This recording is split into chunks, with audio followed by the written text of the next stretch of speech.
ॐ सहना भवतु सहनौ भुनक्तु सह वीर्यं करवावहै तेजस्विनावधीतमस्तु मा विद्विषावहै। ॐ शान्ति शान्ति शान्तिः। ॐ पूर्णमदः पूर्णमिदं पूर्णात् पूर्णमुदच्यते पूर्णस्य पूर्णमादाय पूर्णमेवावशिष्यते। ॐ शान्ति शान्ति शान्तिः। वक्त्रेन्दुभिर्दिक्षुतमो हरद्भिः वेदार्थसारामृतमुद्गिरन्तं वाणीभुजाश्लिष्टमभीष्टसिद्ध्यै तं ब्रह्मविद्यादिगुरुं प्रपद्ये। यद्वाक्यामृतपायिनां प्रतिपदं सत्यं सुधानीरसा यद्वाक्यार्थविचारणादभिमतः स्वर्गोऽपि यद्वाणी विशदात्मपूर्णमनसां तुच्छं जगत्तूलवत तस्मै श्रीगुरवे वसिष्ठमुनये नित्यं नमस्कुर्महे। यस्यार्षं प्रथिता जगत्त्रयहिता सा वेदमाता परा यश्चक्रे तपसा वशे सुरगणान् अन्यस्य सृक्षुर्जगत् तं बोधाम्बुनिधिं तपस्वी मुकुटा लङ्कारचिन्तामणिं विश्वामित्रमुनिं शरण्यमनघं भूयो नमस्याम्यहम्। श्रुत्या ब्रह्मैव रामः प्रकटितमहिमा येन तस्मै वसिष्ठः यस्सीतां ब्रह्मविद्यामिव सदसि पुनः सत्यशुद्धां किलादात्। यद्वाणी मोहमूलं शमयति जगदानन्दसन्दोहदोग्ध्री तस्मै वाल्मीकये श्रीगुरुतमगुरवे भूरिभावैर्नता स्मः। पूर्णानन्दस्वभावस्वजनहितकृते माययोपात्तकायः कारुण्यादुद्धतिर्षुर्जनमनवरतं कङ्के निमग्नम् आविश्यान्तर्वसिष्ठं भैरपि कलयन् शिष्यभावं वितेने यः संवादेन शास्त्रामृतजलधिममुं रामचन्द्रं प्रपद्ये। दिवि भूमौ तथाकाशे बहिरन्तश्च मे विभुः यो विभात्यवभासात्मा तस्मै सर्वात्मने नमः।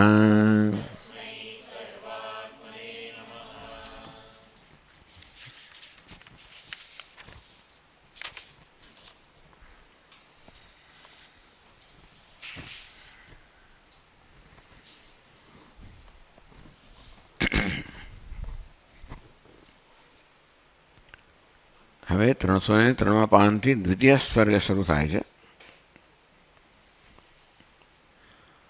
પૂર્વમ આકાશ ફલપાતવત આકસ્મિક સિદ્ધગીતા કર્ણનાથ જનકસ્ય ચિત્તોપશાંતિ ઉક્તા. તો આગળ વાત કરવામાં આવી કે કોઈક એવા અત્યંત ભાગ્યશાળી હોય જેમના માટે અજ્ઞાન છે જેને આકાશમાંથી પડતા ફળ સમાન હોય એની જાતે જ આવી જાય. અને તે રીતે જનક રાજાને પણ એકવાર ગયા હશે પહાડોની અંદર, ત્યારે ગુફાઓમાં નિવાસ કરનાર જે સિદ્ધ મહાપુરુષો છે એમનો ઉપદેશ સાંભળવાની આપોઆપ તક મળી. એની જાતે જ જ્ઞાન જાણે કે જ્ઞાનનું ફળ એમની સમક્ષ આવ્યું. આકાશ ફલપાતવત આકસ્મિક સિદ્ધ ગીતા કરનાર. સિદ્ધ પુરુષોએ જે ગીત સંભળાવ્યું એને સાંભળવાથી જનકસ્ય ચિત્તોપશાંતિ ઉક્તા, એને કારણે જનક રાજાને ચિત્તની અત્યંત શાંતિ પ્રાપ્ત થઈ. ઇદાનીમ અતીત અનેક જન્માનુસ્મરણ દ્વારેણ. હવે શું કહે છે કે ભૂતકાળના પૂર્વના અનેક બધા જન્મના અનુસ્મરણથી આત્મા અવબોધનાત, આત્માના અબોધને કારણે, જ્ઞાનને કારણે, જે પૂર્વના અનેક જન્મના સંસ્કારને કારણે, સ્મરણને કારણે ચિત્તસ્ય ઉપશમઃ, તો એ પ્રકારે કેવી રીતે આગળના જન્મમાં પ્રાપ્ત થયેલા જ્ઞાનનું સ્મરણ થવાને કારણે ચિત્તની અત્યંત શાંતિ પ્રાપ્ત થાય. પેલી ઉપશાંતિ અને ઉપશમ એક જ વસ્તુ છે. પુણ્ય પાવનાખ્યાને નિરૂપ્યતે, પુણ્યથી પવિત્ર કરનારા આખ્યાન દ્વારા એનું નિરૂપણ થઈ રહ્યું છે. જેનું આત્મ અવબોધનું, આત્મજ્ઞાનનું, જે ચિત્તના ઉપશમવા માટેનું સાધન છે. તત્ર તાવત ચિત્તોપશમમ ઉપાયમ ઉપદિશતી, પહેલાં કેવી રીતે ચિત્તને શાંત કરવું એનો ઉપાયનો ઉપદેશ કરે છે. તો આ દ્વિતીય સર્ગનો પ્રારંભ આ પ્રકાર થાય છે. વસિષ્ઠ ઉવાચ મુષ્ટયો મોહ બીજાનામ દૃષ્ટયો વિવિધાપદા કુદૃષ્ટયઃ ક્ષયં યાન્તિ દૃષ્ટે તસ્મિન પરાવરે.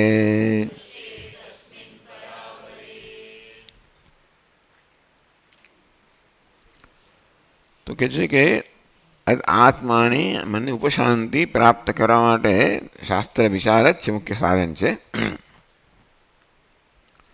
દૃષ્ટે તસ્મિન પરાવરે, એ પર અને અવરના દર્શનથી એ મુંડકોપનિકામાં આવ્યું કે ભિદ્યતે હૃદય ગ્રંથિ છિદ્યંતે સર્વ સંશયા ક્ષીયંતે ચાસ્ય કર્માણી તસ્મિન દૃષ્ટે પરાવરે. દૃષ્ટે તસ્મિન પરાવરે, તસ્મિન દૃષ્ટે પરાવરે. સતી સપ્તમી એ પર અવર, પર એટલે પરમાત્મા, એટલે જીવાત્મા એમ કહીએ તો પરમાત્મા અને જીવાના ઐક્યનું જ્યારે જ્ઞાન થાય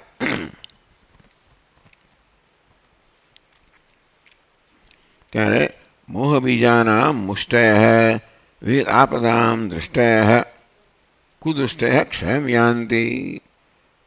આ બધી વસ્તુઓ ક્ષીણ થઈ જાય છે. કેવી રીતે આત્મજ્ઞાનથી મનની શાંતિ પ્રાપ્ત થાય, તો મનને અશાંત કરનારા જે બધા કારણો છે દૂર થઈ જાય. મોહ બીજાના મુષ્ટિ એટલે મુઠ્ઠી, બીજ અવાપ હેતવ કુંચિતાંગુલય કરાહ, તો અને મુઠ્ઠી કહેવામાં આવી. મુષ્ટયો મોહ બીજાના, મોહરૂપી બીજની મુઠ્ઠી. મુઠ્ઠીમાં જેવી રીતે અનેક બધા જ્યારે કે બી રહેલા હોય તેવી રીતે આ મોહરૂપી બીજ એમાં રહેલા છે. ક્યાં રહેલા છે? તો અંતરમાં રહેલા છે. મોહરૂપી અનેક બધા બીજ અંતરમાં રહેલા છે. દૃષ્ટયો વિવિધ આપદામ, વિવિધ આપત્તિની દૃષ્ટય દર્શન હેતમ, અનેક પ્રકારની આપત્તિનું દર્શનના કારણ, અનેક પ્રકારની આપત્તિનું જે કારણ છે એવી બધી વસ્તુઓ. કુદૃષ્ટય ભ્રાંત, અનેક ભ્રાંતિઓ. તો મોહના બધા બીજ એટલે મોહનું કારણ હોય, અનેક આપત્તિઓ હોય, એ આપત્તિઓ જન્માવનારી ભ્રાંતિઓ હોય, અને અનેક કુદૃષ્ટિઓ હોય, બીજી ભ્રાંતિઓ હોય. તસ્મિન પરાવરે દૃષ્ટે ક્ષયમ યાન્તિ, એ પરાવર પરાત્માનું, પરમાત્મા અને જીવાત્માના ઐક્યનું દર્શન કરવાથી આ બધો મોહ, આ બધી આપત્તિઓ અને આ કુદૃષ્ટિઓ એટલે ભ્રાંતિઓ, તો બધો મોહ દૂર થઈ જાય, આપત્તિઓ દૂર થાય, ભ્રાંતિઓ દૂર થાય.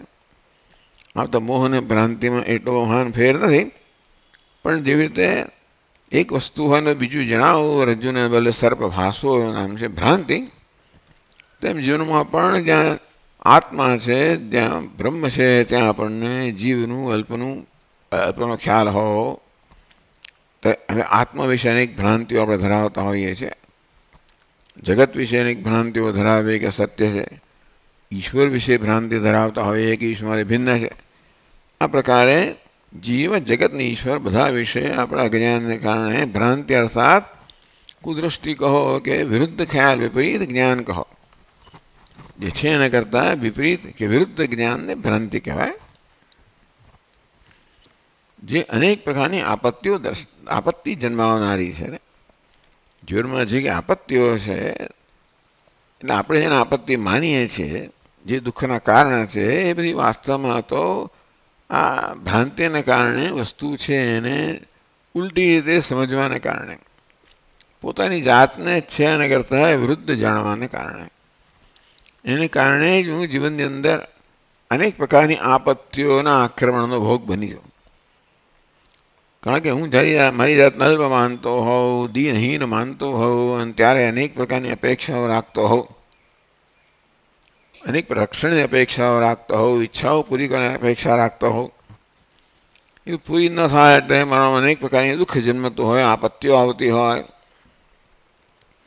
એ વસ્તુ પ્રાપ્ત થઈ શકે એમ નથી, એને માટે સતત પ્રયત્ન કરતો હોઉં તો પણ આપત્તિઓ આવે.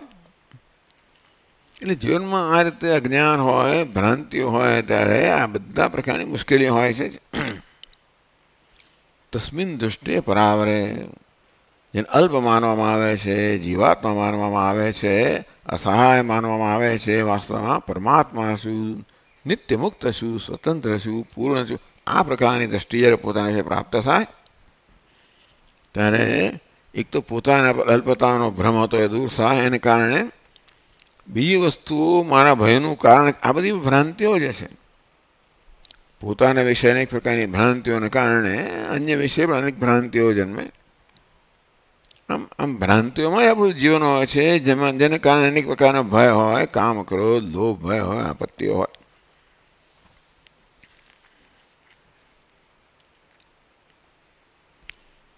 પછી આગળ કહે છે તો વિચાર જ મુખ્ય સાધન છે એની વાત કરે છે આત્મપ્રસાદના ઉપયોગમાં, ઉપાયોમાં. નિત્યમંતર વિચારસ્ય પશ્યતશ્ચંચલમ જગત જનકસ્યેવ કાલેન સ્વયમાત્મા પ્રસીદતે.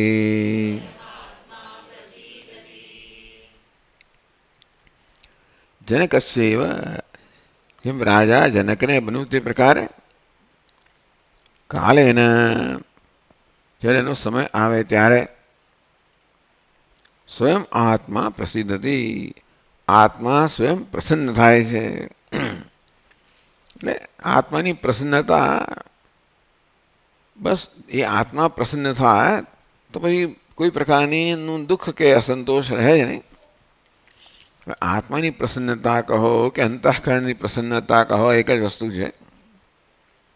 કારણ કે આત્મા સતત અંતઃકરણ દ્વારા જ અનુભવાતો હોય છે, અને અંતઃકરણ પ્રસન્ન થાય, સાત્વિક થાય, સ્વચ્છ થાય, એટલે આત્માનો જે વાસ્તવિક સ્વરૂપ છે, જે આનંદ છે, એનો અનુભવ થતો જાય. કાલેના, એટલે આત્માની પ્રસન્નતા એટલે ચિત્તની શુદ્ધિ કાળે કરીને આવે. ચિત્ત જેમ જેમ સાત્વિક બનતું જાય, બધી અશાંતિથી મુક્ત થતું જાય, જેમ જેમ અંતઃકરણ સ્વચ્છ થતું જાય, તેમ તેમ એમાં આત્માના સ્વરૂપની આનંદની ધીમે ધીમે અભિવ્યક્તિ થતી જાય. તો આ પ્રકારે આ ચિત્તને પ્રસન્ન કરવાનો, સાત્વિક બનાવવાનો, શાંત બનાવવાનો ઉપાય કયો છે?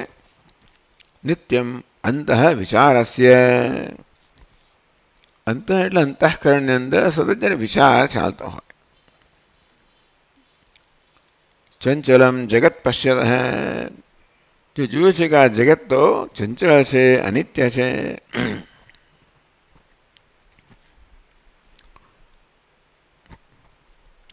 આ બે વસ્તુ થઈ કે આત્મા નિત્ય છે અને અને અન્ય સર્વ છે જગત છે એ અનિત્ય છે, ચંચળ છે, સત્ય છે, આ મિથ્યા છે. એ સતત આ પ્રકારના વિચારમાં જેનું મન જોડાયેલું છે,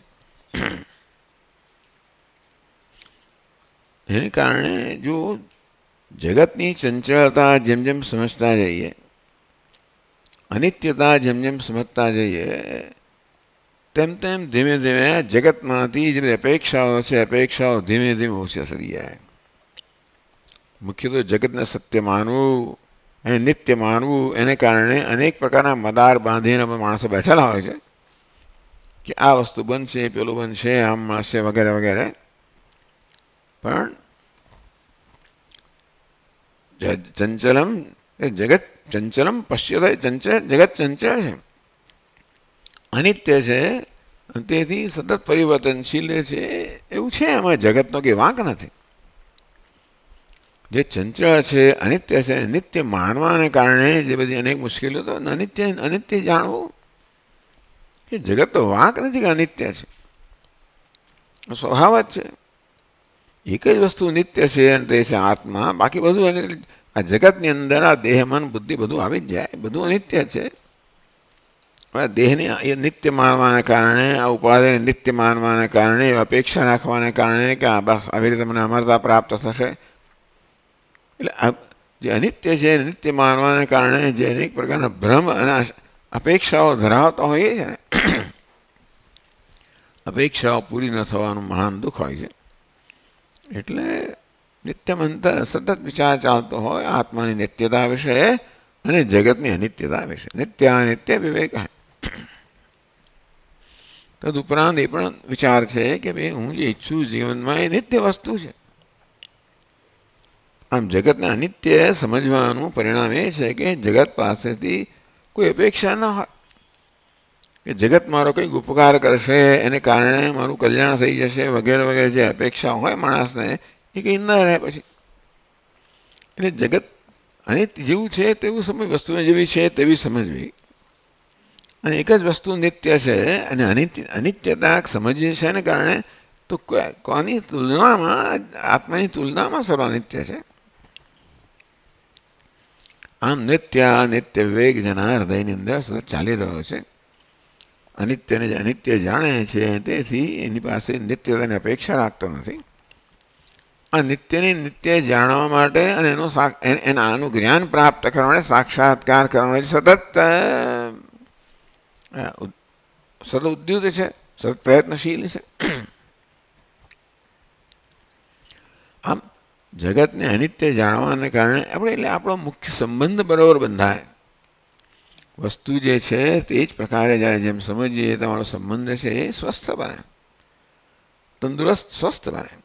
એટલે જગત અનિત્ય છે બરાબર એનો સ્વભાવ છે, પણ આત્મા નિત્ય છે. મને નિત્યની આવશ્યક, મને નિત્ય જોઈએ છીએ અને તેથી જગત પ્રત્યે હું કોઈ પ્રકારની અપેક્ષા ન રાખું એમ કરીને બધી અપેક્ષાઓ છૂટી જાય તો એ પ્રકારે વૈરાગ્ય પ્રાપ્ત થાય.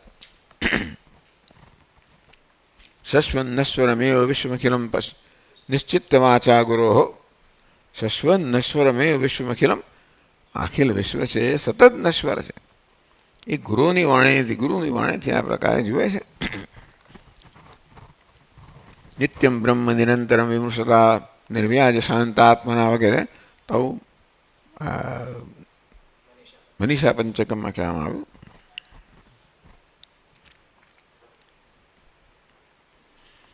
એટલે અહીં વિચારને સાધન કહેવામાં આવ્યું. નિત્ય વસ્તુ વિવેક કહો, વિચાર કહો. અને એમ કરવાથી સમજ પ્રાપ્ત થવાથી આપણો સંબંધ વ્યવસ્થિત થાય. આપણો સંબંધ છે આપણી સમજ પર જ આધારિત હોય છે. એ સમજ જેટલી સ્પષ્ટ થાય એમ સંબંધ આપણો વ્યવસ્થિત થાય, જગત સાથે સંબંધ વ્યવસ્થિત થાય. જગત જેવું છે તે પ્રકારે જાણવું, તેથી મારી અપેક્ષાઓ વગેરે એ પ્રકારે ગોઠવાઈ જાય અને તેથી નિરાશાનું કોઈ કારણ ન રહે. જીવનમાં નિરાશાનું કોઈ કારણ ન રહે, દુઃખનું કારણ ન રહે. અપેક્ષાઓ પૂરી ન થાય ત્યારે આપણા મનમાં દુઃખ જન્મતું હોય છે. તો આ પ્રકારે જનક રાજાની જેમ સ્વયં આત્મા પ્રસિદ્ધતી, આત્મા સ્વયં પ્રસન્ન થાય છે, અંતઃકરણ સ્વયં પ્રસન્ન થાય છે અને તેથી આત્માની પ્રસન્નતાનો અનુભવ થાય છે. આગળ કહે છે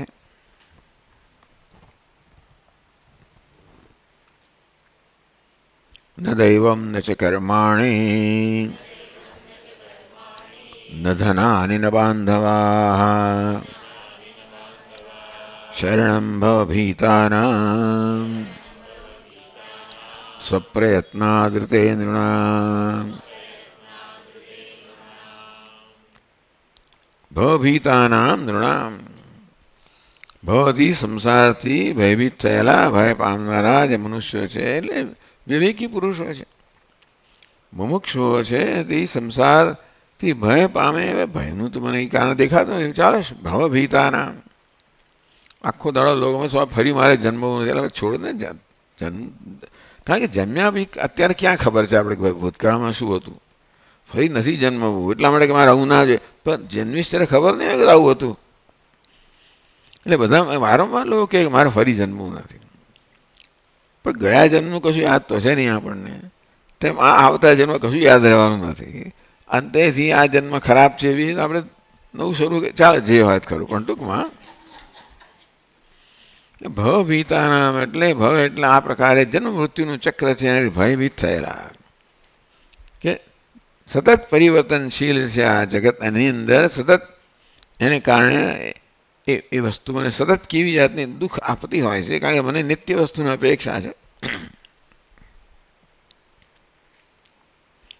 ભવભીતાનામ નૃણામ સ્વપ્રયત્નાદૃતે શરણમ સ્વપ્રયત્નાદૃતે ન શરણમ એમ કહેવાય. હા, તો પોતાના આ સંસારથી ભય પામેલા જે મનુષ્યો છે એટલે વિવેકી પુરુષો છે એમને પોતાના પ્રયત્ન સિવાય બીજું કોઈ શરણ નથી.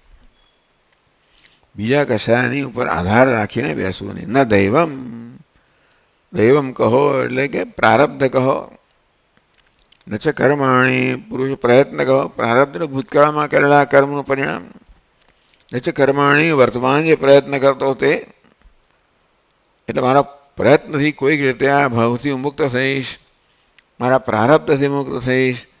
ન ધનાની આ મારું સંપત્તિ વગેરે છે એ મને મુક્ત કરશે. ન બાંધવા મારા મિત્રો છે, બંધુઓ છે, સગાવાલાઓ છે, જે હોય બધા, ટૂંકમાં એમનો આશ્રય લઈશ તો મને સલામતી પ્રાપ્ત થશે કે નહીં. ભય શરણ એટલે ભાવથી સંસારથી ભયભીત થયેલા માટે બીજી કોઈ શરણાગતિ નથી. પોતાના પ્રયત્નથી મુક્ત થવા સિવાય બીજો કોઈ આમાં આશ્રય નથી કે બીજો કોઈ ઉપાય નથી.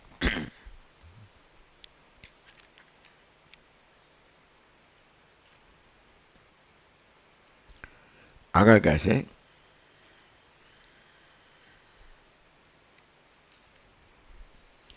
અયમેવાહમિત્યસ્મિन् સંકોચે વિલયંગતે સમસ્તભુવનવ્યાપી વિસ્તાર ઉપજાયતે.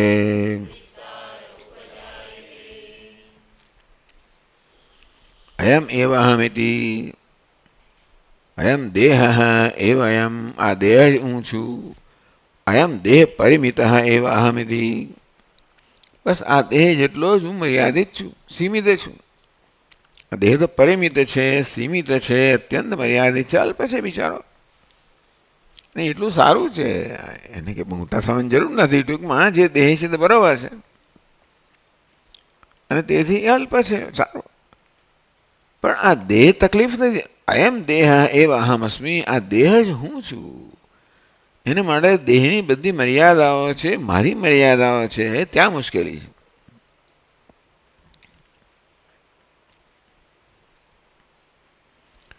અયમ દેહ, દેહ પરિમિત એવ અહમ, આ દેહની પરિધિ જેટલો જ, આ દેહ જેટલો જ હું સંકોચિત છું, મર્યાદિત છું, સીમિત છું. અને અહંકાર કહેવામાં આવ્યો તો દેહમાં અહમ બુદ્ધિને અહંકાર ક્યાં, અહંકાર અહમ વૃત્તિ. એમાં વાસ્તવમાં અહમ વૃત્તિનો પ્રારંભ થાય બુદ્ધિમાં અહમ ભાવને કારણે, બુદ્ધિમાંથી પછી મનમાં, ઇન્દ્રિયોમાં અને છેલ્લા દેહમાં. એ દેહ ચેતનતામાં કરતા શરૂઆત થઈ એટલે અહંકારનો પ્રારંભ થયો અહમ વૃત્તિથી. પછી ધીમે બુદ્ધિમાં, પછી મનમાં, ઇન્દ્રિયોમાં, દેહમાં, એ પ્રકાર અહંકાર વ્યાપે. અને દેહનો પ્રભાવ સૌથી વધારે છે. એટલા માટે મોટે ભાગે મારા મનમાં આ પ્રકાર, એવું નથી કે હું સતત હું દેહ છે પ્રકારનું ચિંતન કર્યા કરતા હોઉં છું. અહંકાર એટલે ઘણીવાર ક્યાંક ક્યાંક અહંભાવ હોય, બુદ્ધિમાં પણ હોય, મનમાં પણ હોય, મારા ધન સંપત્તિ પ્રતિષ્ઠા સજ્જ બધામાં અહંભાવ હોય. પણ દેહમાં અહંભાવ સૌથી વધારે હોય એ રીતે, કારણ કે દેહ દ્વારા બધો વ્યવહાર કરવામાં આવે છે. અસ્મિન સંકોચે વિલિયમ ગતે, દેહમાં અહંભાવને કારણે હું એટલે કે આત્મા પણ દેહ જેટલો સંકુચિત થઈ ગયો.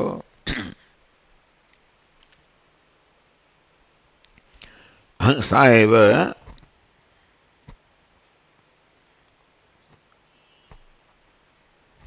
પછીનો શ્લોક છે.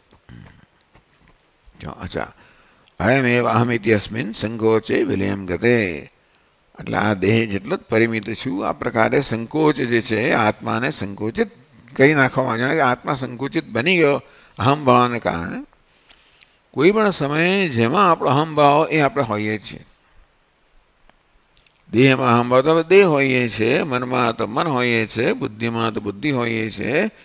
જેમાં અહંભાવ ધરાવતા હોય તે જ આપણે અત્યારે હોઈએ છીએ. અને બધી વસ્તુઓ બિચારી અલ્પ છે, સંકુચિત છે, માટે સતત ક્યાંય પણ અહંભાવ ધરાવતો હો. મોટો રાજા મહારાજા શહેનશાહ કેમ ના હો, બધી વસ્તુઓ હિરણ્ય ગર્ભ સુધી પણ એ બધી વસ્તુ મર્યાદિત તો છે જ. એટલે આટલો બધો વિસ્તાર મારો થાય ઉપાધિનો, તોય પણ એટલે આ દેહના વિસ્તારની મર્યાદા હિરણ્ય ગર્ભ છે. અને તો પણ હું સંકુચિતપણામાંથી મુક્ત ના થઉં. અસ્મિન સંકોચે વિલયમ ગતે, જ્યારે આ સંકોચનો વિલય થાય. કેવી રીતે? દેહમાં અહંભાવ મુક્ત, એટલે જેમાં અહંભાવ હોય એટલા આપણે હોઈએ. એટલે આ બધાનો અંતિમ ઉપાય છે આત્મામાં અહંભાવ હો, એક જ વસ્તુ નિસંકોચ છે, અને તે છે આત્મા. આત્મોથી જે આત્મા જે સર્વવ્યાપક છે, કે સર્વમર્યાદિત રહિત છે. હવે અમર્યાદિત આત્મામાં અહંભાવ હોવાથી બધા સંકોચથી મુક્ત થઈએ. સમસ્ત ભુવન વ્યાપી વિસ્તાર ઉપજાયતે, કેટલો વિસ્તાર જન્મે છે. સમગ્ર ભુવન, સમગ્ર સંસારને સમગ્ર જગત વ્યાપ્ત કરનાર એટલી વ્યાપકતા પોતાને પ્રાપ્ત થાય છે. આ દેહમાંથી અહંભાવથી મુક્ત થઈએ. એટલે એકમાંથી મુક્ત ક્યારે થઈએ? બીજામાં અહંભાવ આપણે જ્યારે સ્થાપિત કર્યો ત્યારે.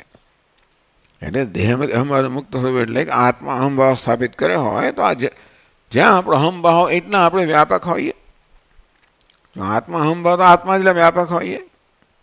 સમસ્ત ભુવન વ્યાપી વિસ્તાર ઉપજાયતે, સમસ્ત સંસારને જગતને વ્યાપ્ત કરનાર એટલો વિસ્તાર જન્મે છે. એટલે હું એટલું વિસ્તૃત છું એ પ્રકારનું મને ભાન થાય છે.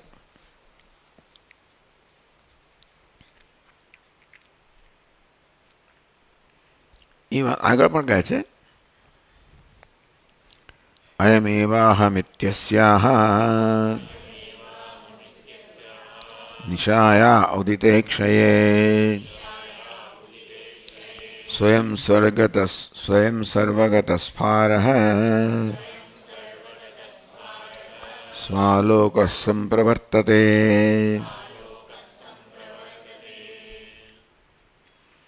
અયમેવહમિતિ અસ્યાહ નિશાયાહ ક્ષય ઉદિતે, આ નિશાનો જ્યારે ક્ષય ઉદિત થાય એટલે આ નિશાનો ક્ષય થાય.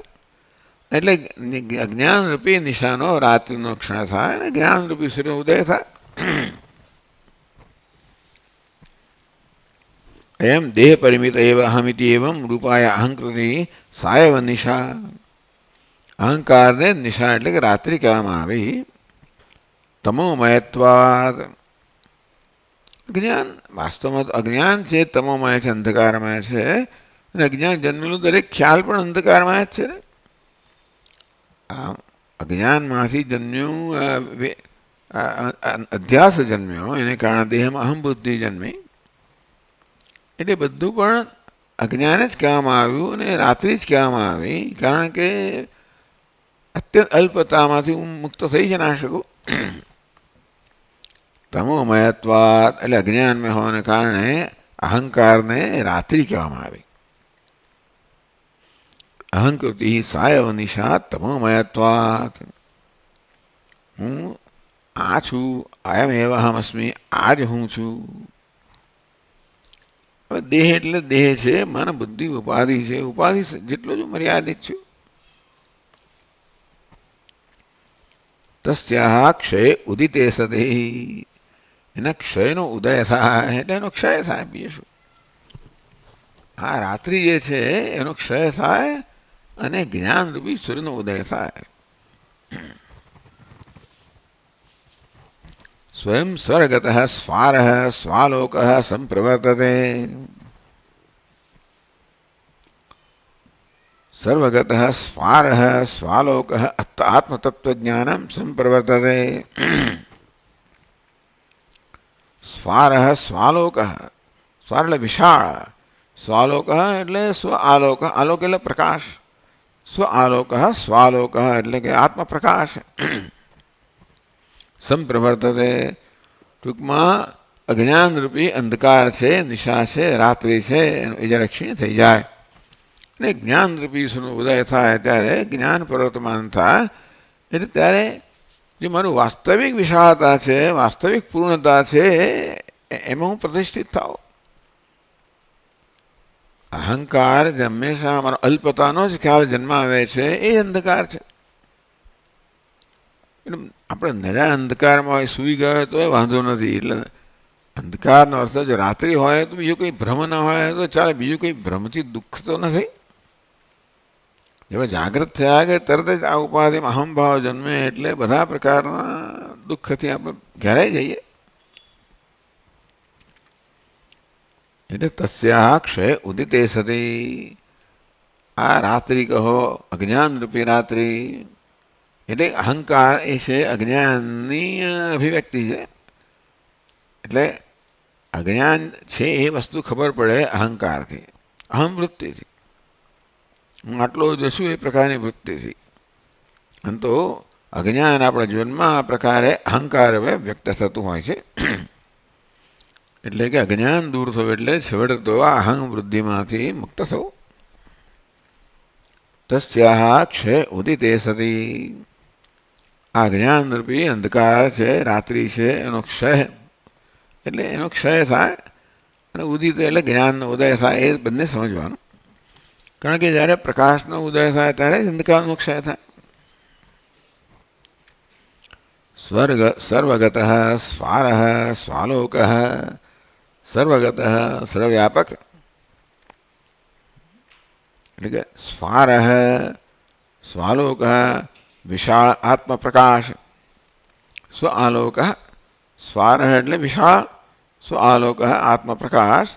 અંતેથી સર્વવ્યાપી વિશાળ આત્મપ્રકાશ છે કે આત્મતત્વ જ્ઞાન સંપ્રવર્તતે.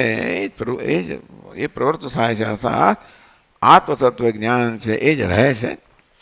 એના પ્રકાશમાં અજ્ઞાન સમૂળ દૂર થઈ જાય છે.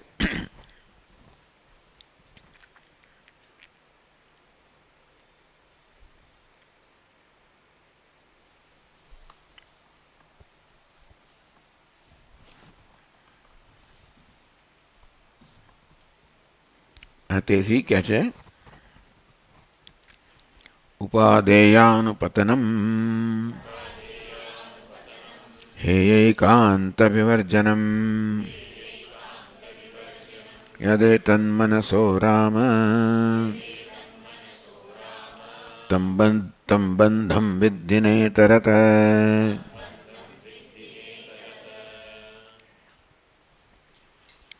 ઉપાદેય અનુપતનમ. ઉપાદેય એટલે પ્રાપ્ત કરવા યોગ્ય. હેય એનું ઉપાદેય. સવારમાં ચર્ચાઓ ચાલે છે. આપણી બધી પ્રવૃત્તિને આપણે બે વિભાગમાં વહેંચી શકીએ. ઉપાદેય જે નથી એને પ્રાપ્ત કરવું, હેય જે છે એને દૂર કરવું. સુખ પ્રાપ્તિ, દુઃખ નિવૃત્તિ અર્થાત જેને આપણે સુખનું સાધન માનીએ છીએ એને પ્રાપ્ત કરવું ઉપાદેય. જેને દુઃખનું સાધન માનીએ છીએ એને દૂર કરવું હેય. હેય ઉપાદેય ત્યાગ યોગ્ય અને સ્વીકાર યોગ્ય. સુખ પ્રાપ્તિ દુઃખ નિવૃત્તિ. તો આ વસ્તુમાંથી મુક્ત થઈ જઈએ. જીવનમાં હેય અને ઉપાદેય કશું રહે જ નહીં. કશું દૂર કરવા જેવું ન રહે, કશું પ્રાપ્ત કરવા જેવું ન રહે. એક તો આત્મજ્ઞાનમાં ન જ રહે. જ્યારે ઐક્યનું જ્ઞાન હોય કે અદ્વિતીયતાનું જ્ઞાન હોય કે હું એક જ છું એ પ્રકારનું જ્યારે જ્ઞાન થાય ત્યારે હવે મારા સિવાય હે ને ઉપાદે મને મારા કરતાં ભિન્ન હોય. જેનો ત્યાગ કરી શકું એ પણ મારા કરતાં જુદું હોવું જોઈએ. જેને ગ્રહણ કરવું એ પણ મારા કરતાં જુદું હોવું જોઈએ. ઉપાદે એટલે પ્રાપ્ત કરવા યોગ્ય છે ક્યારે હોય એ વસ્તુ મારા કરતાં ભિન્ન હોય ત્યારે. વળી ત્યાગ કરવા યોગ્ય કશું કાવ એ પણ મારા કરતાં ભિન્ન હોય તો ત્યાગ કરી શકું.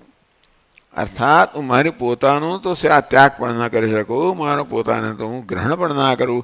કારણ કે એકની અંદર આવી ક્રિયા હોઈ ના શકે. હું મારી જાત જેમ મારી આંખોને જોઈ ના શકું વગેરે વગેરે તેવી રીતે મારી જાતનું વિષયીકરણ ના કરી શકું. જે મારા વિષય જ્ઞાનનો વિષય હોય એનું ઉપાદે સ્વીકાર કરી શકું અથવા ત્યાગ કરી શકું. કહેવાનો ભાવ એ છે કે આ ત્યાગ અને ઉપાદાન બંને આત્મામાં ના હોય. એને માટે દ્વૈત જોઈએ. જેનો ત્યાગ કરો છો એ પણ મારા કરતાં ભિન્ન જોઈએ, જેનો સ્વીકાર કરાવો એ પણ મારા કરતાં ભિન્ન હોવું જોઈએ. તો જ આ ક્રિયાઓ શક્ય હોય ત્યાગ અને ઉપાદાનની. એ પ્રકારે આપણું જીવન હોય છે. જોકે સતત આપણા બધા કર્મ છે અને આપણે જ્યારે વિભાગ કરી ત્યારે બે પ્રકારના કર્મ હોય, ત્યાગ અને ઉપાદાન. સુખની પ્રાપ્તિ એટલે સુખનું ઉપાદાન, દુઃખની નિવૃત્તિ એટલે દુઃખનો ત્યાગ. તો આપણે જેને સુખનું સાધન માનતા હોઈએ એને ઉપાદાન એને પ્રાપ્ત કરવું, એને દુઃખનું સાધન માનતા હોઈએ એનો ત્યાગ કરવો. બસ આ જ પ્રવૃત્તિ છે આપણી. જ્યારે એ વસ્તુ રહે જ નહીં એ ક્યારે ન રહે આત્મામાં. એટલે આવો સુખ દુઃખ નાની વસ્તુ જ આત્મામાં હોય જ નહીં. આ તો સુખ હોવું કે દુઃખ હોવું બંને આત્મા સિવાયના કશાકમાં અહમભાવને કારણે જન્મતું હોય છે.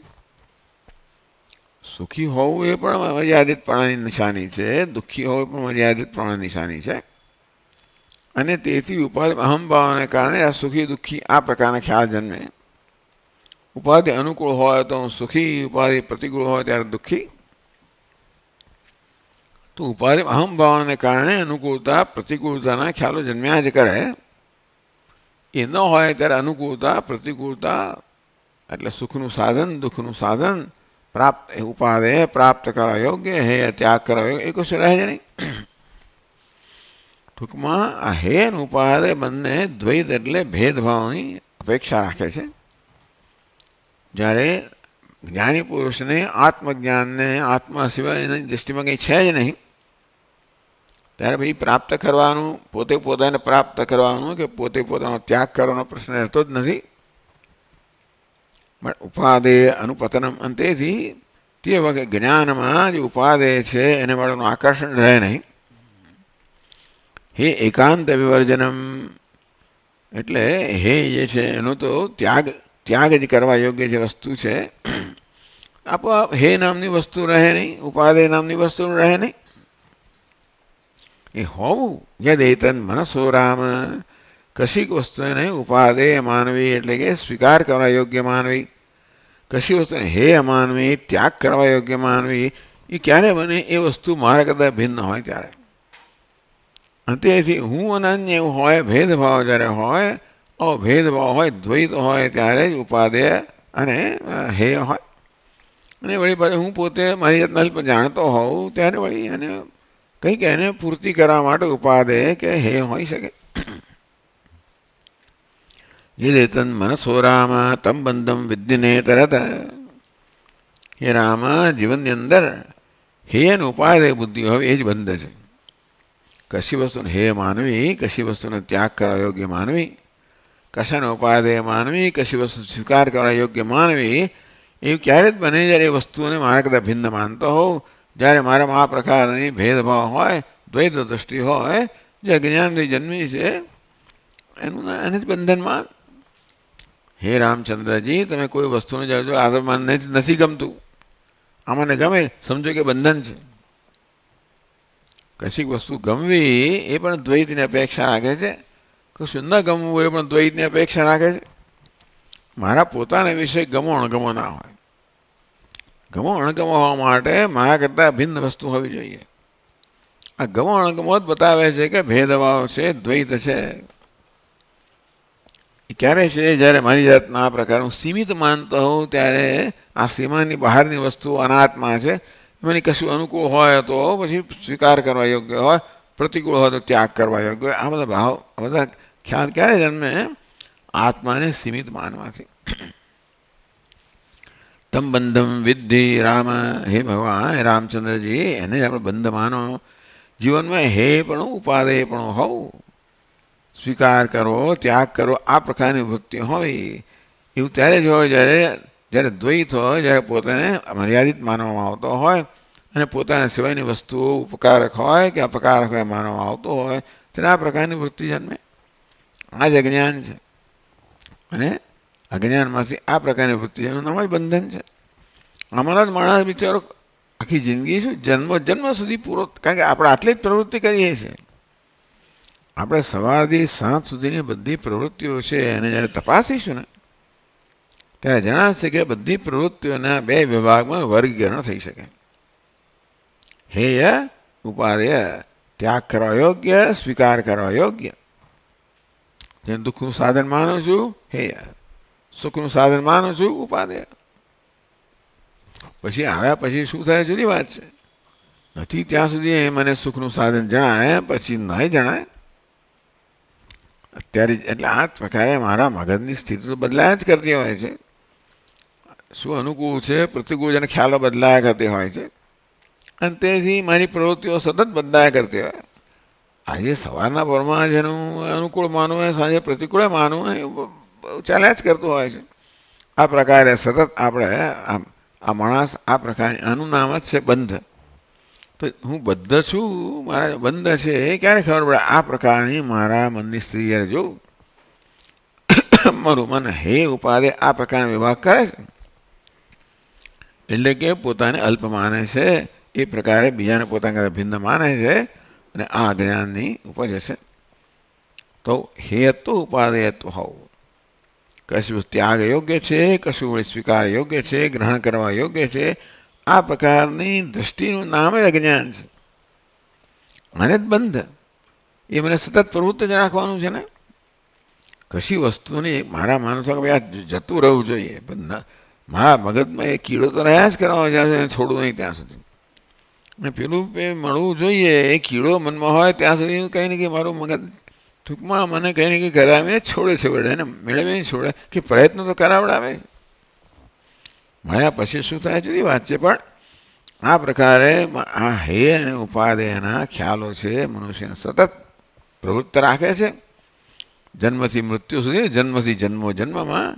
હે રામ, તું અમને જ, તમે આને જ બંધ જાણો, આ સિવાય બીજું કોઈ બંધ નથી.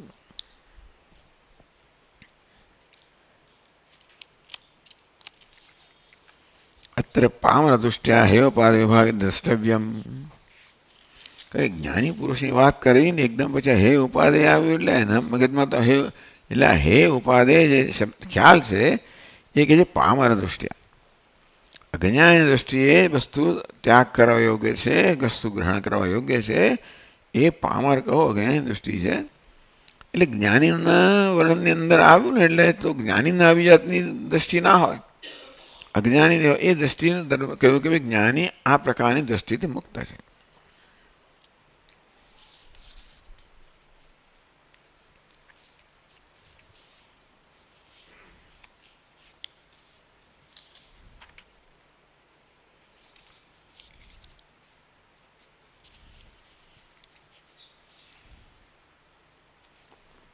પછી આગળ કહે છે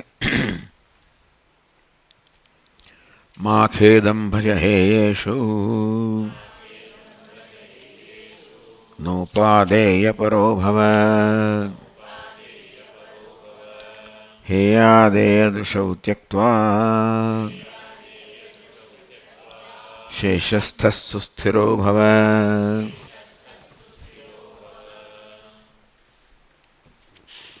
ત્યારે હે ઉપાય વિષય પર ચાલે છે. મા ખેદમ ભજ હેયેષુ. હવે હેયેષુ એટલે હે પ્રત્યે, અથવા હેયેષુ એટલે હે પ્રાપ્ત થાય ત્યારે, એવું સમજીએ આપણે. હે એટલે મા ખેદમ ભજ હેયેષુ, અથવા જે હે અર્થાત જે ત્યાગ કરવા યોગ્ય છે, એટલે અણગમતું છે. કઈ વસ્તુ આપણને એ ત્યાગ કરવા યોગ્ય હોય, અણગમતી હોય તે પ્રતિકૂળ જેને આપણે માનતા હોઈએ તે, અને કઈ વસ્તુ પ્રાપ્ત કરવા જેને આપણે અનુકૂળ માનતા હોઈએ. આપણા અનુકૂળતાના પ્રતિકૂળતાના ખ્યાલો બદલાયા કરે એટલે આપણે વળી પાછું આપણે પ્રવૃત્તિ બદલાયા કરે, જુદી વાત છે. કોઈ એક સમયે મારી સમજ પ્રમાણે અનુકૂળ છે અને તેથી પ્રાપ્ત કરવા યોગ્ય છે, આ પ્રતિકૂળ છે માટે ત્યાગ કરવા યોગ્ય છે. હે શું ખેદમ મા ભજે, ચાલો જે હે છે ત્યાગ કરવા યોગ્ય છે, પ્રતિકૂળ છે એનો અર્થ થયો. મા ખેદમ ભજે, પ્રતિકૂળ પ્રત્યે કે પ્રતિકૂળ પ્રાપ્ત થાય ત્યારે હે રામજી તમે ખેદ ના કરશો. ઉપાદેય પરોભવ, અને ઉપાદેય પર એટલે જે સ્વીકાર કરવા યોગ્ય છે, અનુકૂળ છે, એ અનુકૂળની પાછળ પડીને ઉપાદેય પર. ઉપાદેય અનુકૂળ, હે એટલે પ્રતિકૂળ. ટૂંકમાં પ્રતિકૂળ પ્રાપ્ત થાય ત્યારે તમે ખેદ ના કરશો અને અનુકૂળની પાછળ ના પડશો. અનુકૂળ પર ઉપાદેય પરોભવ, એટલે આ જ વસ્તુ આપણી પ્રવૃત્તિ આ પ્રકારની જ છે ને. જેને અનુકૂળ માનીએ છીએ સતત આપણે એને પ્રાપ્ત કરવાનો પ્રયત્નશીલ હોઈએ, પ્રતિકૂળ માનીએ એને કોઈને કોઈ રીતે દૂર કરવા માટે પ્રયત્નશીલ હોઈએ. આપણું મન કરે છે. તો એકવાર મગજની અંદર આ પ્રકારનો વિભાગ થયો કે અનુકૂળ પ્રતિકૂળ, પછી આગળ આપણે કંઈ કરવાની જરૂર નથી. આ દ્રષ્ટિ છે ને એ જ બધું કરશે. પછી મારા મનમાં એકવાર આ પ્રકારનો નિશ્ચય જન્મ્યો કે અનુકૂળ છે, એટલે આપોઆપ જ પછી મારા મનમાં એ પ્રકારની વૃત્તિઓ આવવાની કે ચાલો અનુકૂળ છે અને કેવી રીતે મેળવવું. આ તો પ્રતિકૂળ છે, તરત પછી એકવાર એ છાપ વાગ્યા પછી બાકીની પ્રવૃત્તિ મન કરે છે. આ છાપ લગાવનાર બુદ્ધિ છે મારો, જે લગાવતો હોય તે. એ બુદ્ધિ સતત કહીને દરેકે દરેક વસ્તુનું આલોચન કર્યા કરે અને પછી એ પણ નિર્ણય કરે કે ભાઈ આ તો અનુકૂળ છે, પ્રાપ્ત કરવા યોગ્ય છે, આ પ્રતિકૂળ છે, ત્યાગ કરવા યોગ્ય છે. એકવાર આ વસ્તુનો નિર્ણય થાય પછી બાકીનું કામ થશે એની જાતે જ. હે ઉપાદે દુષૌ ત્યક્ત્વા, આ પ્રકારે હેની દૃષ્ટિ છે, ઉપાદય દૃષ્ટિ છે, આ બધે જ્ઞાનમાંથી જન્મેલી છે. કારણ કે તું માત્ર ઉપર નામ રૂપને જ જુએ છે. આપણી જાતને આપણે એક નામરૂપ માનતા હોઈએ અને આ વસ્તુને પણ નામરૂપ માનતા હોઈએ, તો એક નામરૂપ જ્યારે બીજા નામરૂપ સાથે સંબંધ ધરાવે ત્યારે પછી કંઈ ને કંઈ પ્રકારનો એમાંથી વિક્ષેપ જન્મવાનો, એટલે પછી અનુકૂળતા પ્રતિકૂળતા આપણા ખ્યાલ જન્મવાના જ છે. એટલે હે ઉપાય દુષૌ ત્યક્ત્વા, આ હે છે એ પ્રકારની દૃષ્ટિ, ઉપાદેશ દૃષ્ટિ છે એનો ત્યાગ કરી દે. શેષસ્થ, એ બાકી જે બચે તે હે ત્યાગ કરવા યોગ્ય છે અને સ્વીકાર કરવા યોગ્ય છે, એ બંને છોડી દઈએ તો બાકી શું બચે? બાકી આત્મા જ બચે. બાકી બધી જ વસ્તુ આવી જાય અંદર. એટલે મારા સિવાયની વસ્તુ જે છે એને અમે ક્યાં તો એને અનુકૂળ માનો કે પ્રતિકૂળ માનો, એ બધું સમાઈ જાય અનુકૂળતા પ્રતિકૂળતામાં. અનુકૂળ છે ઉપાદેય છે, પ્રતિકૂળ છે હેય છે, એટલે એ બેનો ત્યાગ કરવો એટલે બધો અનાત્માનો ત્યાગ થઈ જાય. તો બચે શેષસ્થ, જે શેષ બચ્યું તો તું જ છે. શેષસ્થ સુસ્થિરો ભવ, હેન ઉપાદે બનો ત્યાગ કર્યા પછી જે બચે એ આત્મા છે. અન્ય દેવ તદ વિદિતાત અથો અવિદિતાત અધિ, આવું કહેવામાં આવ્યું કેનોપનિષદની અંદર કે આત્મા કેવો છે? અન્ય દેવ તદ વિદિતાત, જે વિદિત છે એના કરતા અન્ય, અથ અવિદિતાત અધિ, અને અવિદિત કરતા પણ અન્ય. એટલે અવિદિત છે એ ગ્રહણ કરવા યોગ્ય છે કારણ કે હજી સુધી જાણ્યું નથી, અને વિદિત છે જાણ્યું માટે ત્યાગ કરવા યોગ્ય છે. આવું શંકરાચાર્ય મહારાજ ત્યાં કહ્યું કે દ્વિદિતમ તદલ્પમ દુઃખાત્મકમ હેયમ. વસ્તુને જાણીએ આપણે ત્યારે તો જાણીએ છીએ કે અલ્પ જ છે. જ્યાં સુધી વિચાર ન કર્યો ત્યાં સુધી આપણે એની પાસે અપેક્ષાઓ રાખીએ, પણ વસ્તુને એકવાર જાણીએ કે અલ્પ છે. અલ્પ છે માટે એમાંથી અપેક્ષા રાખી સુખની તો દુઃખ જ જન્મવાનું છે. માટે વિદિતમ અલ્પમ દુઃખાત્મકમ હેયમ. વિદિત હે થઈ ગયું, ત્યાગ કરવા યોગ્ય. અવિદિત છે સ્વીકારવા યોગ્ય, કારણ હજી જાણ્યું નથી એને. એટલે વિદિત અને અવિદિતમાં સમગ્ર અનાત્માનો સમાવેશ થઈ જાય. તો ત્યાં હે ઉપાદેયમાં સમગ્ર અનાત્માનો સમાવેશ થઈ જાય. એટલે હે ઉપાદે બધો ત્યાગ થાય, બધો અનાત્માનો ત્યાગ થઈ જાય. બાકી શું બચે? શેષસ્થા. એટલે એક સરસ રીત છે. આ પ્રકારે આત્મ કેન્દ્રિત થવા માટેની રીત છે કે મનને કહે હે ઉપાદે દૃશ્ય ત્યક્તવા. હે દૃષ્ટિ, ઉપાદે દૃષ્ટિ જેનો ત્યાગ કરીને જે બચે તે તું જ છે. અને હે ઉપાદેમાં બધું અનાત્માનો સમાવેશ થઈ જાય, બધો ત્યાગ થઈ ગયો એટલે શેષસ્થા. એમાં શું સ્થિરો હવે એ શેષ હું છું એ પ્રકારે. અને આ હે ઉપાદે મનને અસ્વસ્થ રાખે છે. અનુકૂળ હોય મનને અસ્વસ્થ રાખે, કારણ કે પછી એને પ્રાપ્ત કરવાની ઈચ્છા જન્મે. પ્રતિકૂળ પણ મારા મને અસ્વસ્થ રાખે, કારણ કે એને દૂર કરવાની ઈચ્છા જન્મે. અનુકૂળ પ્રતિકૂળ ન હોય ત્યારે મન સ્વસ્થ બને. તો એ સિવાય તો તું એક જ બચી ગયો. શેષસ્થ સુસ્થિરો ભવ. શેષ એટલે આ હે ઉપાદે છે અન્ય. હવે આત્મા એટલે શું? હું એટલે શું એ માટે સરસ અહીંયા વ્યાખ્યા કરે કે હે ઉપાદેથી અન્ય. હું એટલે કોણ? હેય ઉપાદેય છે. હે કે હું મારી જાતનો ત્યાગ પણ ન કરી શકું, મારી જાતને ગ્રહણ પણ ના કરી શકું. એટલે ત્યાગ કરવો, ગ્રહણ કરવાની વૃત્તિઓ દૂર થાય તો જે બચે તો હું છું. એવું અહીંયા આગળ સમીકરણ કરવામાં આવ્યું. શેષસ્થ સુસ્થિરો ભવ. એ શેષમાં, સાક્ષીમાં, આત્મામાં નિષ્ઠ થઈને સુસ્થિર બધા પ્રકારના વિક્ષેપથી મુક્ત થઈને તું સ્વસ્થ બની રહે.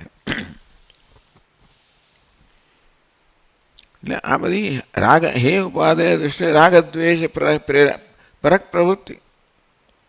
જે રાગ છે એ ઉપાદેય છે એવી જાતને, દ્વેષ છે હે એટલે હે ને ઉપાદે કહો. રાગ દ્વેષ પરક જે પ્રવૃત્તિઓ છે એનો ત્યાગ કરીને જે સ્વસ્થ શેષ રહ્યું તું એમાં તું સ્વસ્થ થા, એમાં નિષ્ઠ થા.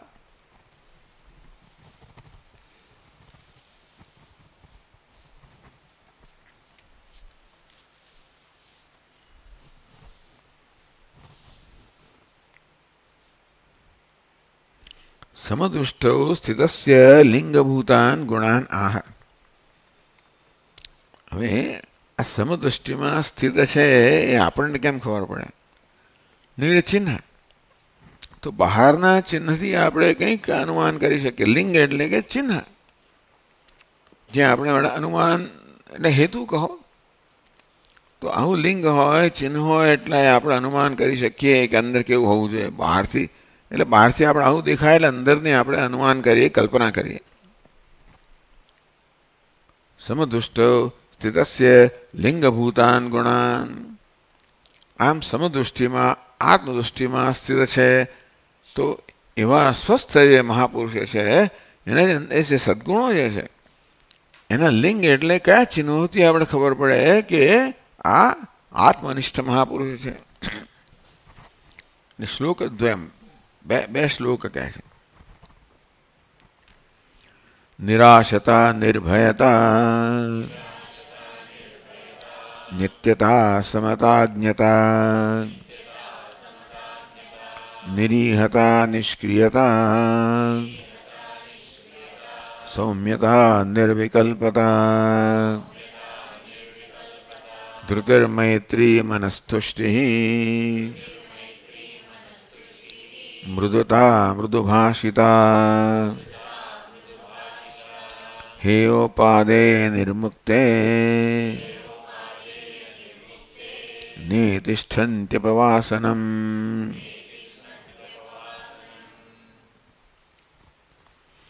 અપવાસનમ આપણે ઉપવાસના અપવાસ કહીએ છીએ પણ નહીં. વાસ એટલે વાસના. અપવાસનમ તો વાસના રાહિત્યને અપવાસનમ કહેવામાં આવ્યું. જેનો વાસના નષ્ટ થઈ ગઈ છે, વાસનો બી પણ નષ્ટ થઈ ગયું છે, એવું અપવાસનમ.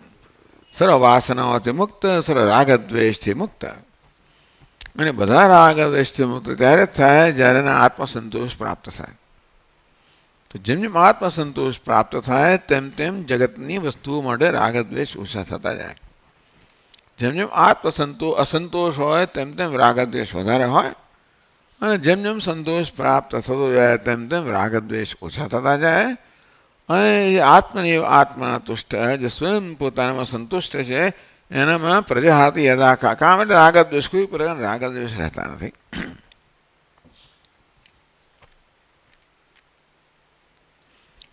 તો કે નિરાશતા ઇદમ મેં ભૂયાદિ ભાવિ વિષય તૃષ્ણા, અને આશા કહેવામાં આવી.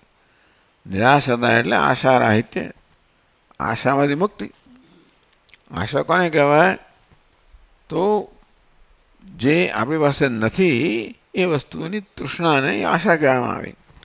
ભાવિ વિષય તૃષ્ણા નિવૃત્તિ, ભવિષ્યમાં આ પ્રાપ્ત થાવ, પેલું પ્રાપ્ત થાવ, આ પ્રકારની તૃષ્ણા છે એમાં નિવૃત્તિ, એને નિરાશતા કહેવામાં આવી. નિરાશતા, આશા અને આશતા એવું કહેવામાં આવ્યું. આશતા એટલે આશાપણું, નિરાશતા નિરાશાપણું.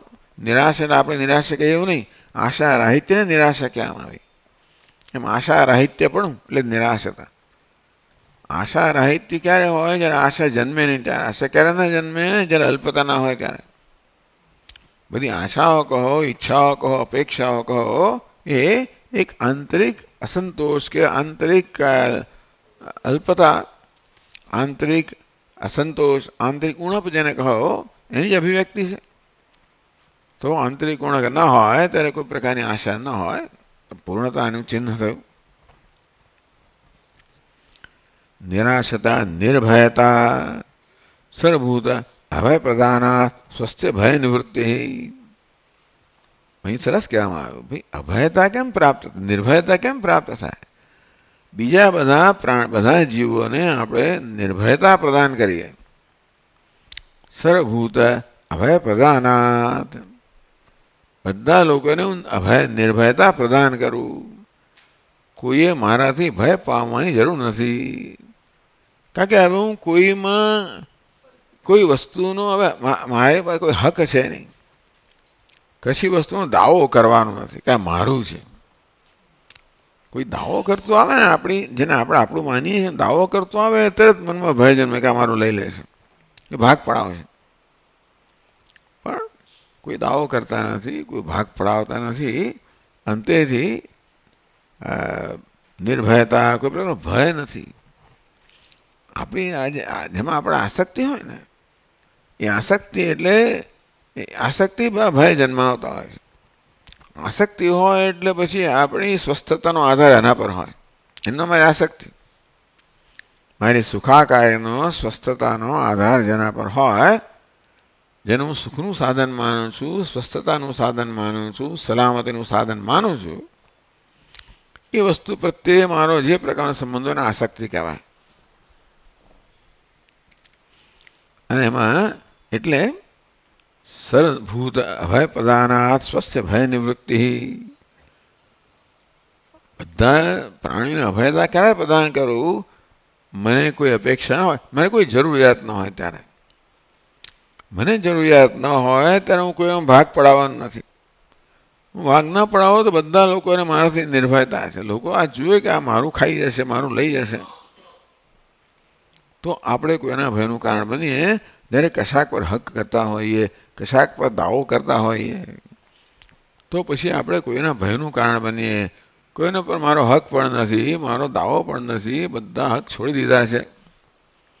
એ પ્રકારે નિર્ભયતા, સંન્યાસની તમે સંકલ્પ તમે નિર્ભયતા પ્રદાન કરવી.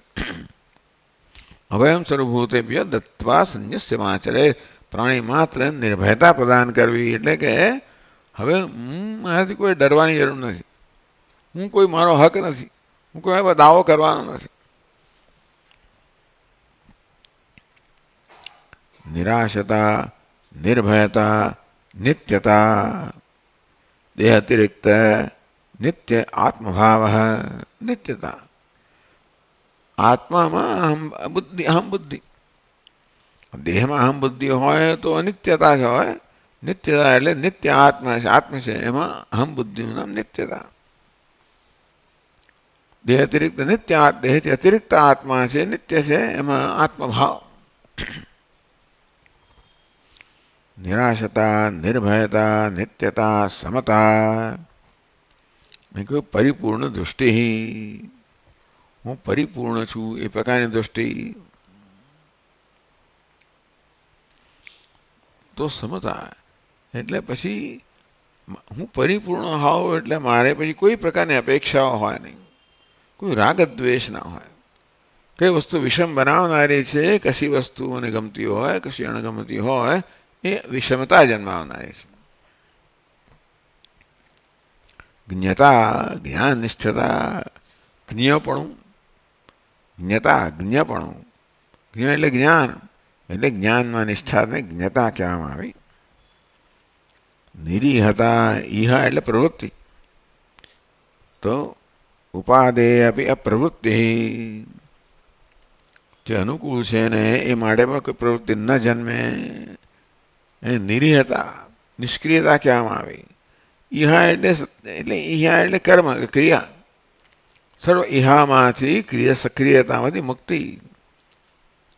એટલે એવું કહે છે કે ભાઈ ઉપાદેય આપી, જે સ્વીકાર કરવા યોગ્ય છે, જે અનુકૂળ છે એ પ્રત્યે પણ એવું હોય જ ને. અનુકૂળ કહ્યું એટલે મન કશું ઈચ્છવાનું જ છે.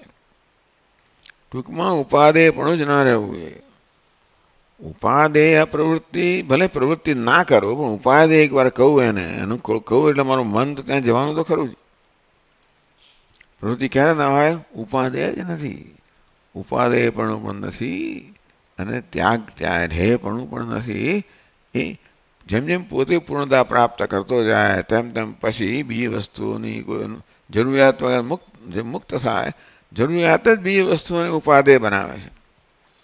ભાઈ જરૂરિયાત છે ને એ જ બીજી વસ્તુઓને ઉપાદેય એટલે ગ્રહણ કરવા યોગ્ય બનાવે, કારણ કે મારી જરૂરિયાત પૂરી થશે. મારી જરૂરિયાત છે એ વસ્તુને હે બનાવે કે જો આ મારી જરૂરિયાતને પૂરી કરવામાં આળખીલી રૂપ છે એ હે બની જાય. જરૂરિયાત જ ન હોય તો ઉપાદેય પણ ન રહે, હે પણ ન રહે. તેથી નિરીહતા, કોઈ પ્રકારની પ્રવૃત્તિ ના રહે. નિષ્ક્રિયતા, અનિષ્ટસ્યાપી અચિકિત્સા.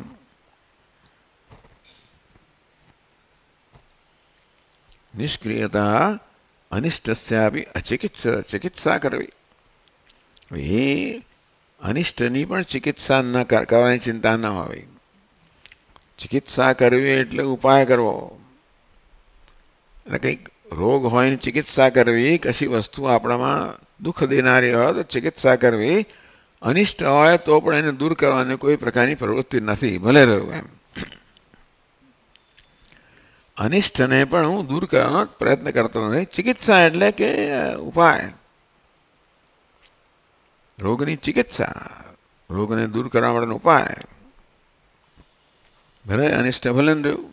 અખંડાનંદ મહારાજ કહે કે મહાત્મા હતા તો બસ ખાટલામાં શું નીચે કેટલાય જીવ જંતુઓ કેટલાય બધા પડ્યા હતા, ભલે પડ્યા ને રહ્યા.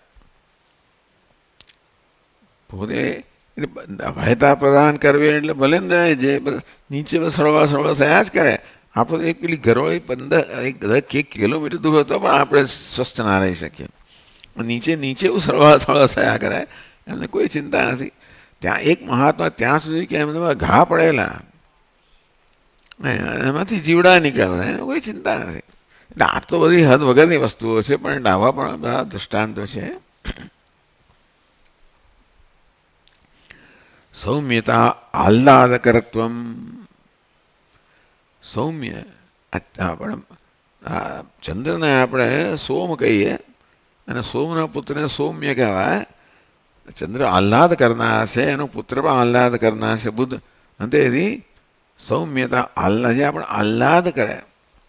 પ્રહલાદ પ્રકર્ષણ આહ્લાદ કરનાર છે, આનંદ આપનાર છે, પ્રસન્નતા આપનાર છે.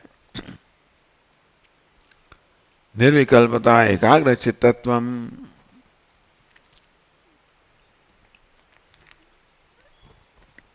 ધૃતિ, મૈત્રી. ધૃતિ છે એટલે આ પ્રકારે આ સદગુણોનું વર્ણન કરે છે મહાપુરુષોના આ 2 શ્લોકની અંદર.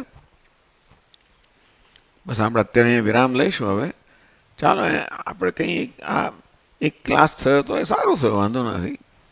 એટલે કે સ્વામીએ પેલું પ્રકરણ પૂરું થયું, મને ખ્યાલ જ નહોતો પ્રકરણ પૂરું થયું. એ પ્રકારે ત્યાં વિરામ લેવાનો સમય હતો, પણ આ તો અહીં અદ્ભુત વિરામ લઈ લઈએ છીએ.